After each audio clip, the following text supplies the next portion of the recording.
the most important lesson.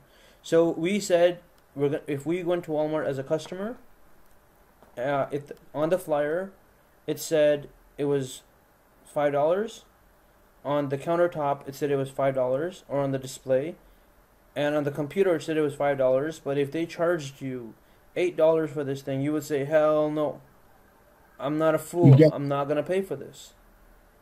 You can say, you can do whatever you want. You can keep it to yourself. So if we are the type of person that says, yeah, no problem, you know what, it's just that one time, no big deal, you'll do it again. You'll do it the next time as well. You'll buy it again and again and again, and you'll keep on doing the same thing over and over again. But if we're the type of person that's like, nope, it's not going to happen to me, it probably won't ever happen to you again, because you're never going to let that happen to you. And the next time it happens, it won't even be an issue. You'll just be like, okay, you know what, maybe this company, this is how they work, and that's perfectly fine. You know what, you go ahead and you scam people all you want. I'm not going to be one of those people. That's what happens with stocks. Okay? With stocks, it's the same situation that happens for us. Where, you know, you see a stock right over here at $9.69, which I don't think it really was. I think they just did a reverse split. But we're going to assume that it said $9.69, and you're like, hey, buddy, you know what? You think you can sell this to me for a higher price than I think I should be buying it for? Hell no. Not a chance, buddy. You know, I'm not a fool. So the only reason people with your mentality, which is, hey, you can't make me overpay for something, the only reason you guys lose when it comes to the stock market is because you don't know how to identify the correct price. You don't know how to identify that level, which is like, whoa, this is too much. There's nothing wrong with that. So whatever you've lost until today, it has nothing to do with the fact that you might think that you're incompetent. But it has nothing to do with being competent. It just has to do with not knowing the market. Like right now, if you're not a drug dealer, but if I asked you how much, you know, a gram of cocaine costs, you're not going to know. But if you had a family member that was dying, that was basically saying they're going to commit suicide if they don't get coke right now, you'll get out on the streets and you'll look for it, and you'll be like, you know what, if I can help this person stay alive for another week by getting them this, you know what, who cares? But you get on the street and they're like, oh man, this guy, he doesn't look like he's all ghetto. He doesn't look like he does it himself. Maybe he's just trying it out for the first time or something. I can sell it to him for as much as I want. And then they sell you a gram. I don't know the prices either. I'm assuming a gram might be like $50. And they're like, hey man, you know what? I can sell this gram to him for $500. Damn. The difference here is that you aren't getting it for someone else. You're actually getting it to sell it to someone else. You're not buying it as a gift. We think, because we're all generous people. As stock traders, we're the most generous people on the planet. And that's the reality. We're generous, and we're always looking out for others. Some of us, you know, we get angry and frustrated, and we lose our cool along the way, and we become, you know, different people. The stock market changes us. But people like yourself, I can see that you're still who you were 10 years ago, 20 years ago, 30 years ago. You're still the same person. So I know that's where you are, and I know you're going to remain the same way. And that means that you're a generous person. That means you're going to get into a stock, you know, looking out for yourself. But what's going to happen is, because you're so generous, you're going to buy it at a higher price. And when you buy it at a higher price, and not everyone else is generous, you know, it's not going to work for you. So what we need to do is we need to identify what that price is that we are not going to pay more than what it's worth. And that's what you're going to learn here. Okay, that was the first situation. You're the customer. Okay, you're the retail customer. The next situation that we have on our hands is we're going to assume that you're the manufacturer of this fidget. Okay. Okay, so as a customer, we've already dealt with how you would be, right? As a customer, you buy this once, it's yours for life. You know, you've used it, you've abused it, do whatever you want to do with it, it's yours. That $5 that you've spent on it is never coming back to you. Done. And I'm seeing this one for $320. That's kind of ridiculous. But, oh, that's 100 of them. Okay, so whatever. That's $3.20. So we're going to say on average they're about $5. That you've spent $5 on it, which is $4.99. I actually didn't even know how much these things cost, so I just guessed $5, and you can see right there it's $4.99. That's pretty cool. But you got to that level. Now we're gonna take you backwards. We're gonna take you to the level of being a manufacturer. As a manufacturer, first you have to deal with the whole patent issue. You have to make sure there's no patent on it, and if there wasn't a patent on it, you have to go get a patent. We're gonna assume that an average patent is around $5,000 to $10,000. Maybe this one was different. So you have to go do that, and then you have to spend money on R&D, research and development. You have to make sure that this thing is not going to injure somebody. You have to make sure that it's not going to, it's not too sharp. It's not going to break in someone's hand and cause problems. You have to make sure that it'll last, at least a few months or however long you want it to last, maybe a few years. All of these things are for you to deal with, right? And then you have to look for a manufacturer, and then you have to pay the manufacturer, and then sometimes the manufacturer will screw you over, and then you're screwed with the product that's not even good and it's not even going to sell. And then you have to look for the packaging, and then you have to look for the delivery. And then when you finally do this and you find a wholesaler, the wholesaler says, hey, you know what, I'll pay you in 90 days. And you're like, okay, cool. Well, I don't have a choice. You go to Walmart and you say, you know what, I want my product in your store. They'll be like, yeah, we'll keep your product in the store, but we're gonna pay you back. We're gonna pay you in 90 days. You're gonna be like, yeah, no, cool, no problem. You don't have a choice. And the next option that you have is to sell it on your website. And now for that you need marketing. Now you gotta spend thousands, tens of thousands, maybe even hundreds of thousands of dollars to market the product. Right? So as a manufacturer, that's what you have to deal with. So we're going to move on from the manufacturer side of it. Well, actually, we still have to discuss the pricing as a manufacturer. As a manufacturer, this product is going to cost you $1.25. Okay, to manufacture it. Mm-hmm. You would sell it wholesale for $2.50, and then you would sell it retail for $5. Okay. Now, when you sell it for $5, you make a lot of money. But the problem is, whatever money you're saving between $1.25 and $2.50, which is the wholesale price, you're probably going to spend all of that on just marketing, right? On advertising the product, on getting people to know what the product actually is.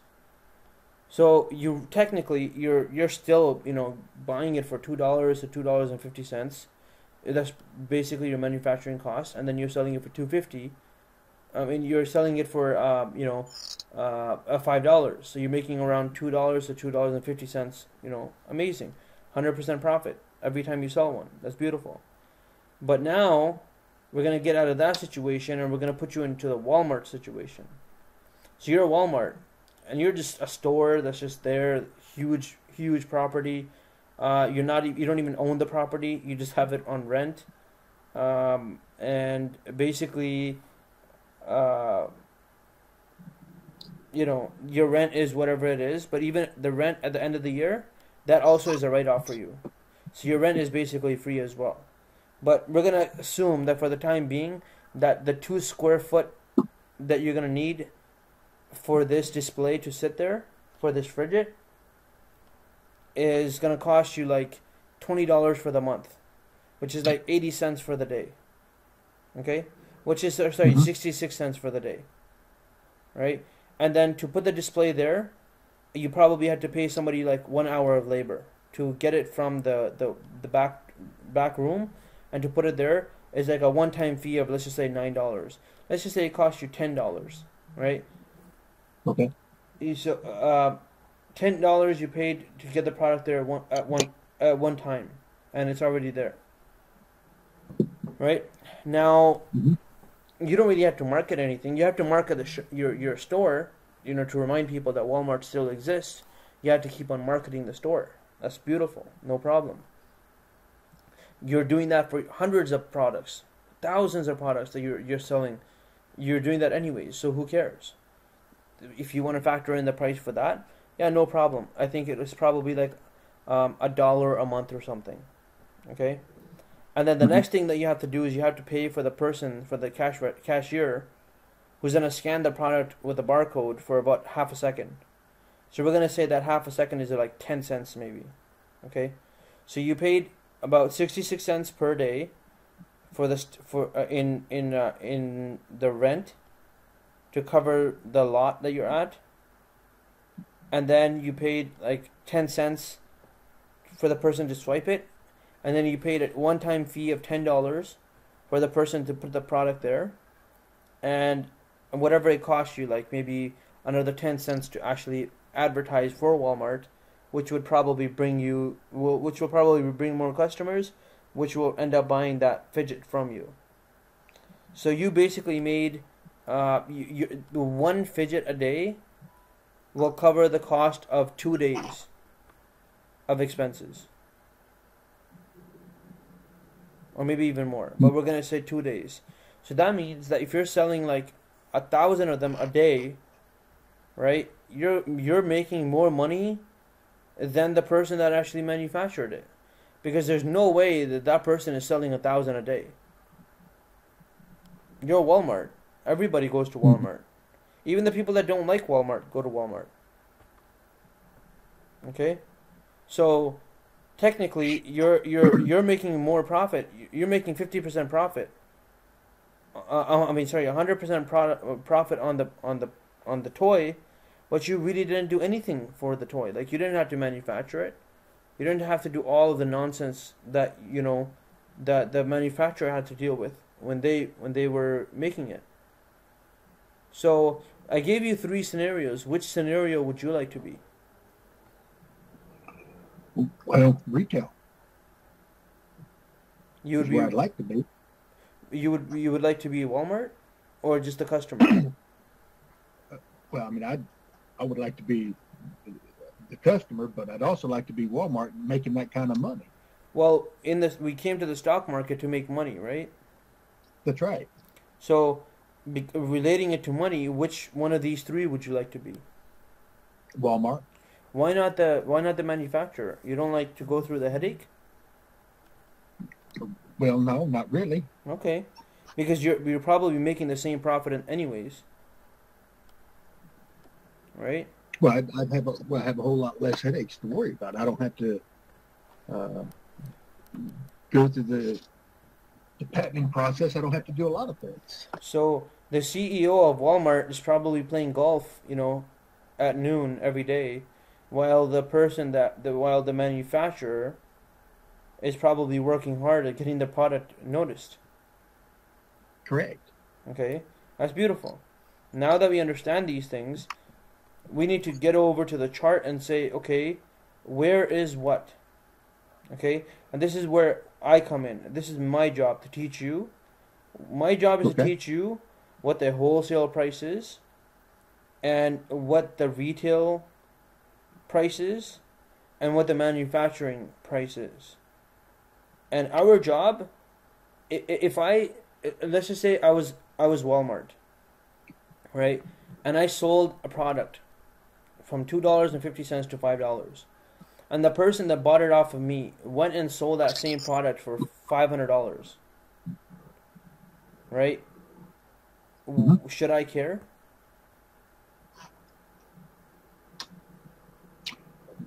Remember, I'm I Walmart. would. I don't have the patent. Right. I I'm mean, I just. would care. You would or you wouldn't? I would.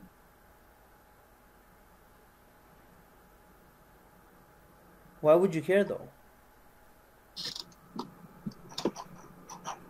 Well, Because it's a lot of money? Would you care if they sold it for $10? well, I guess not really. If you're looking at it like that, no, I guess I wouldn't. So, but $500 you would care. Well, it comes out the same, doesn't it? I mean, that's everybody has a different perspective, and I respect everyone's perspective.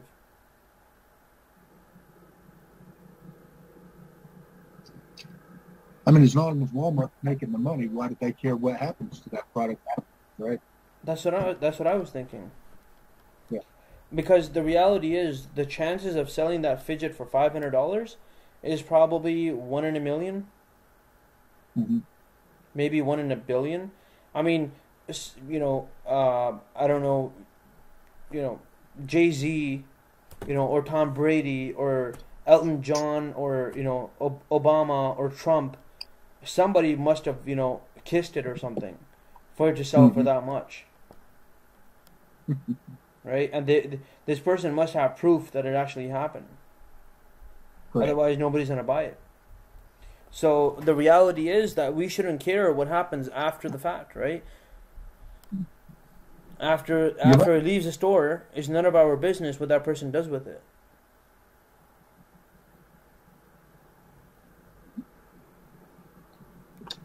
Right? Well, you're absolutely right. In fact, I've started seeing that on some of the trades. When I sit here and I finally get out of a stock, I delete that stock off my watch list, so I'm not looking at it anymore. That's what I'm talking about. That's how you got to do this. It's that simple. Okay? So now, let's do this here. Okay. This stock right here, SKLN, back in November, it went down to roughly $1.50 to $1.55. Okay. Right? And then, so right here was about $1.53-ish. And then it gapped up to about $1.85. Okay?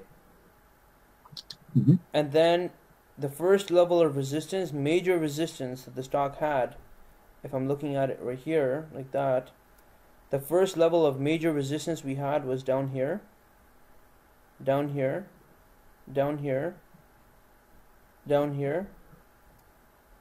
And for me, that's enough.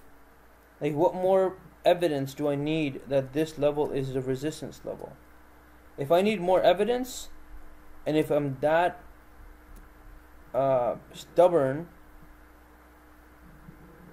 I shouldn't be trading stocks. Right. If this is not enough proof for me to say that this is enough resistance, I shouldn't be trading stocks. That's the bottom line. But you know what? I do agree with that, and therefore I will continue to trade stocks. Okay? Because we come into the future, and we had the stock bounce right here, multiple days over here, multiple days over here, struggling to get above, it tries, and then we got same thing here. So this is enough proof for me to say, yeah, you know what? I mean, this is in the future, so obviously I can't tell that's going to happen, but in the back here, that's enough for me. Right. I don't know what this is. Oh, somebody likes our YouTube videos. Beautiful. So we have all of this. So for me, my biggest issue as a trader is, or it was, and it still is at times, is to correctly identify what the real resistance line is. So my real resistance line for this stock was 283. Okay, so we're gonna assume that this is $1.25, which is the manufacturing price. We're gonna assume that this is we're gonna assume that this is 250, which is the wholesale price for Walmart that we're gonna sell it to Walmart for. And then we're going to assume that this is $5, which is the price for the customer. Gotcha. What the customer does after we sell it to them is none of our business. Understood. It's almost offensive for you to carry about or worry about what the person is doing after they bought it. Because they paid you, right over here, they paid you and they left your store. Leave them alone. Don't even look at them. Because when you look at them, all you're doing is, like, how many items are you selling in your store? How many items can you sell and be like, oh my god, I wonder how much the customer is gonna sell this for. Oh my god, how much the customer is gonna sell this for? How many times are you gonna do that? Are we making sense here? Oh yeah, you are. Yes. Okay. So we're gonna assume we're assuming the price is here. Now the market maker or somebody with money, with a lot of money, did all the dirty work for me. They got the stock to move from here to there, which is from $1.53 to $1.85. When the stock opens up, and based on whatever we're gonna learn and whatever we do know, when the stock opens up here at $1.85, I can jump into the stock. I can put my stop loss to about like $1.78, which is around like 5%, or $1.75 would be around 5%, and I let the stock go, and we can see that it didn't even come down to that level. There was just that much power in the stock. So now we're there at $1.85. Our target should be $2.83. We sell the stock at $2.83 the following day. We can even sell it down here if you want on the same day, right at the high, because we get pretty close. We can if we want to.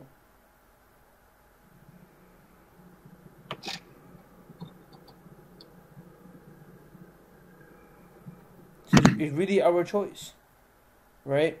What happens after we sell the stock, we have to stop looking at. Because if you wouldn't do it in real life, why would you do it with stocks? It makes perfect sense. This is why we lose money in the stock market. Is it just natural for us to look at it and say, man, shoulda, woulda, coulda, after the fact? What if I did this? I think don't we just automatically do that ourselves? We do. I should have had another 5 more seconds or another minute, and this is what I could have had. That's right. But this is how you should be thinking if you don't have other products to worry about. That's right. You have to remember what your position is. You're not a customer. You're a wholesaler.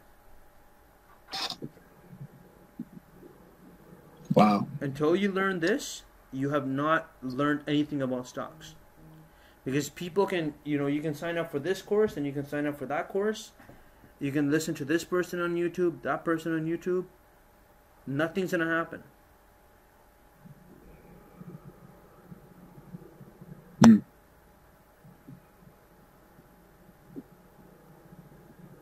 We have to get underneath this.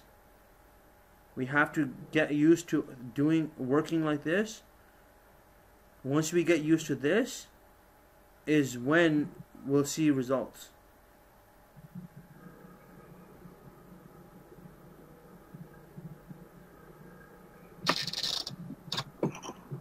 What do you think?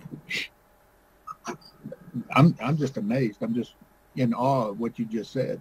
You're putting in a total different perspective of where I was to where I'm going to be.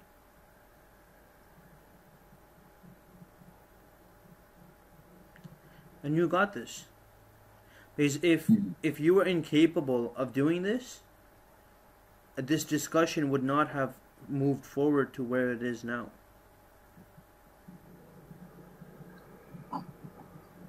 You are totally capable of understanding this concept and making it your own.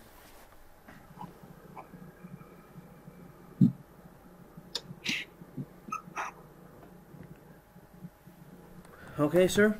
So that's it.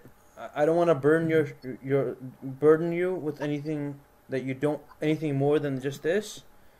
If we can make this the way we trade, if this is success. It's very difficult. It takes a very long time to get yourself to this level. But that's why I said, you know what? I want to make this one of the first lessons. So we can start practicing on it right now. So by the time we're done the course, we can understand the rest of it as well. Okay.